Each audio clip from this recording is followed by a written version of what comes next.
Something that I like to have a lot of fun with while video editing is setting the mood. I actually found raw footage from a family trip I took back in 2018, and I thought it would be fun to do a re-edit and see how I would approach this years later.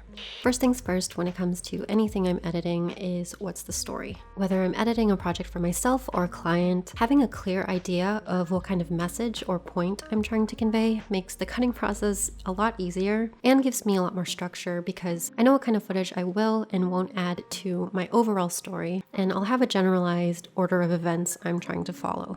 For example, this travel diary, I had no plan or shot list other than just documenting what I saw and did. So when it came to editing, and I'll link this video if you want to watch it all the way through, but I went for a fun, chaotic little montage including some clips of my family, or what little they let me film of them. This time around though, I wanted to edit this in a way that hopefully made you feel something completely different. I had this idea to make it sad and lonely, so I went through the clips one by one, logged what I wanted to keep, and put together a new storyline, which I'll play for you right now.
Okay, so hopefully that gave you sad and lonely main character syndrome vibes, because that's what I was going for. But other than trying to build a story from random footage, I also wanted to touch base on composition, which is how all the elements in the shot are arranged within the camera frame. An example is this first shot. I asked my husband to film the shots of me in them, and the reason I chose this scene as the first scene is because I thought the composition, I guess, enforced that sad and lonely mood.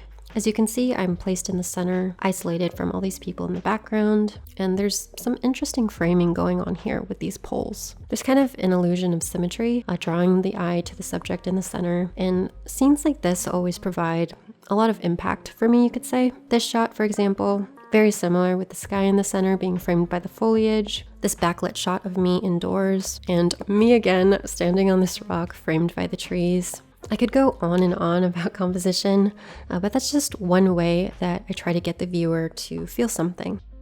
Moving on to music, I think we can all agree that certain songs help us feel something, and I have a lot of videos where I'm not talking, so I have to rely on my song choice to communicate my feelings. I use Epidemic Sound for the majority of my videos. I think it's the best website for copyright-free music, and that's not just because they're sponsoring this video.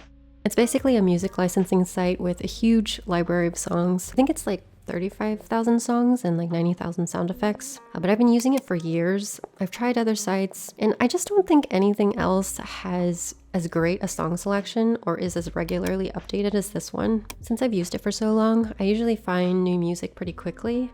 Since the recommendations are spot on, I'm always on here looking for songs. It's really easy to navigate and search depending on what genre or mood I'm looking for. So I have a bunch of different playlists that I've made, so when I'm ready to edit something, I have a selection to start with. If you just need music for your own social media content, the personal plan is only $15 a month, but they also have a commercial and enterprise plan for larger scale client projects, if you're a freelancer or have your own media company. I'll have a link in the description if you want to test it out, and anything you use while you're under the plan is cleared forever, so it's definitely worth a try. The first time I edited this footage, I was really into like electronic dance music, especially from this artist, but here's some examples.